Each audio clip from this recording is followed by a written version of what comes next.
Hot topic and issue pag-usapan natin. NBI dala ang subpoena para kay Vice President Sara Duterte. Pinasubpoena ng Department of Justice si Vice President Sara Duterte para ipaliwanag ang tungkol sa kanyang naging banta laban kay Pangulong Ferdinand Marcos. Binigyan ng 5 araw ang Vice Presidente para humarap sa DOJ. Ngayon ngang Martes ay dala ng NBI ang subpoena kay Vice President Sara para ipaliwanag umano ang banta niyang papatayin si Pangulong Ferdinand Marcos Jr. Inaasahang haharap sa NBI headquarters sa Biyernes si Vice President upang ipaliwanag ang sinabi niyang may inatasan siya para patayin ng Pangulong Ferdinand Marcos, Speaker Martin Romualdez at First Lady Lisa Marcos sakaling magtagumpay ang isang planong pagpatay sa kanya.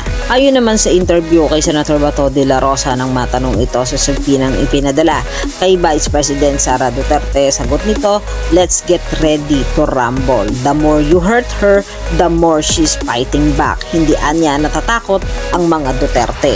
Yan ang mga hot topic and issue dito lamang sa Tambalang GK.